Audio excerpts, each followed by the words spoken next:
Buen día, querida congregación. Estoy muy contenta de poder estar con ustedes esta mañana. Quiero agradecer a los pastores por la invitación y quiero compartir con ustedes algo que el Señor puso en mi corazón. El día de hoy voy a estar compartiendo una palabra con ustedes. Y sí, es específicamente una palabra. El día de hoy vamos a analizar de qué trata la palabra fe. Sé que para ustedes este término es muy familiar y lo solemos leer constantemente en las Escrituras. Y es por eso que el día de hoy vamos a analizar los diferentes sentidos que tiene y ¿de qué forma lo podemos aplicar a nuestra vida? ¿Es la fe realmente lo que pensamos que es? ¿Ya estará actuando en nuestra vida? Es por eso que el sermón del día de hoy lo vamos a titular como Llenos de Fe. Un estudio de las definiciones de la palabra bíblica castellano, fe, nos ayudará a aclarar lo que comprende el tener fe. Como primera definición, la palabra fe está en Habacuc capítulo 2, versículo 4, que es la palabra emuná, que viene del hebreo, y significa firmeza. He aquí que aquel cuya alma no es recta se enorgullece, mas el justo por su fe vivirá. Somos todos llamados a ser firmes en Cristo. En este versículo el Señor le afirma a Habacuc que va a venir un tiempo en donde van a ser destruidos todos los impíos, mas los únicos que no temblarían serían los justos, quienes vuelven sus corazones a Dios, buscan obedecer y hacer su voluntad. Es decir, nosotros tenemos firmeza de que los caminos del Señor son rectos y mediante esta firmeza, esta confianza que nosotros tenemos, decidimos obedecer. Quiero que piensen en un árbol que está plantado junto a unas corrientes de agua. Por más que venga la tormenta, ese árbol no va a ser movido, está plantado con firmeza y de esa misma forma es el creyente que está arraigado a su fe en Dios. Cuando estudiaba el sentido de esta palabra fe, que es en hebreo, emuná, también pude ver que figurativamente significa seguridad y moralmente fidelidad. También pensaba en la historia de Abraham, en cómo pudo tener firmeza y obedecer ante un Dios que era desconocido para él.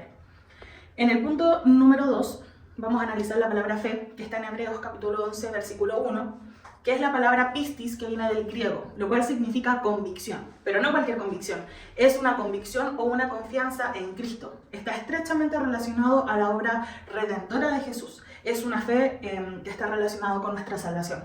Imaginen un arquitecto que diseña un edificio basándose solamente en los planes, los materiales y en la promesa de la construcción. De esta misma forma, nuestra fe es esa certeza de lo que Dios hizo, ya prometido, y aunque no lo podamos ver ahora, sabemos que está, que fue, que pasó. Que la fe pistis es una fe depositada en la veracidad de Dios. Está estrechamente relacionado a lo que hemos oído de la palabra de Dios y la seguridad que tenemos al descansar en las promesas. Es nuestra confianza de poder depositar nuestra vida, nuestra alma y todo lo que somos.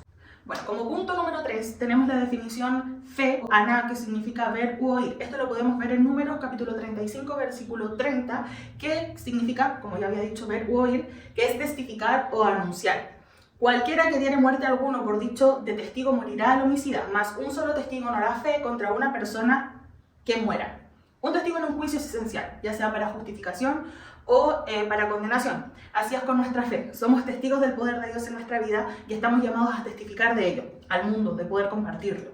Este versículo en Números es uno de los pocos versículos de la Biblia que nos presenta la fe como testificación, el dar fe de algo que se dijo, de algo que ocurrió. La palabra aná del hebreo busca describir la fe como hablar, como testificar, como anunciar.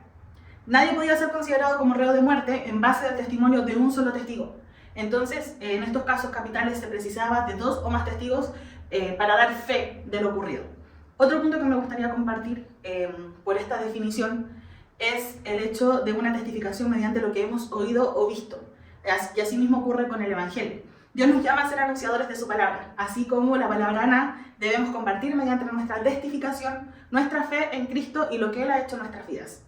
Bueno, querida congregación, ya para concluir me gustaría que podamos recapitular estos 3 puntos que acabamos de ver. En el punto número 1 vimos la fe como firmeza, emuná, creyendo que los caminos del Señor son rectos y por eso nosotros decidimos obedecer. En el punto número 2 vemos una fe como convicción, la fe pistis, en la obra redentora de Cristo y nos permite también descansar plenamente en sus promesas. Y en el tercer punto tenemos la fe como testimonio, la palabra aná del hebreo, que entendemos que es algo relacionado a nuestro testimonio, lo que podemos compartir con el resto. Si se dan cuenta, tenemos una fe que afecta a nuestro comportamiento, es decir, nuestra parte externa.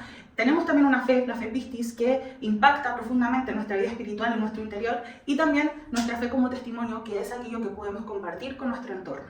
Al ver esta recapitulación, podemos ver cómo la fe puede llenar cada área de nuestra vida, tanto interna como externa, y también cómo puede influir a nuestro entorno al compartirla. Quiero invitarte a reflexionar para que puedas pensar en esto y puedas avanzar. ¿Qué esperas para poder ser lleno de fe? ¿Qué esperas para que la fe pueda invadir cada área de tu vida? Que el Señor te bendiga.